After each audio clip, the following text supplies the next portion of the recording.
We reported earlier the Las Conchas fire sweeping across the Jemez Mountains northwest of Santa Fe is now threatening Los Alamos National Laboratory. Voluntary evacuations are in effect now in Los Alamos and White Rock. Before sunset this evening, News 13 pilot reporter Bob Martin surveyed the scene from Sky Ranger. As one flies over the city of Los Alamos looking southwest, it is hard to believe this is 2011 and not the Cerro Grande fire of 11 years ago. The imagery is almost identical.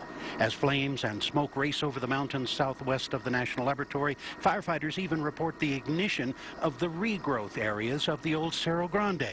Some flame heights reach 500 feet. At 1:30 in the afternoon, the fire was just 5 acres near the community of Las Conchas, right at the south end of the Valle Grande high grassland in the Valles Caldera National Preserve. Within 4 hours, winds had pushed it through 6 miles of forest directly toward Bandelier National Monument and the south boundary of Los Alamos National Lab.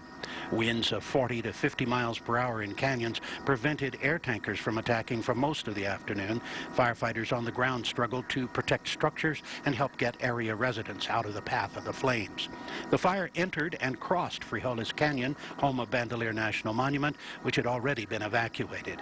Soon the fire was within 2 miles of Los Alamos National Lab property.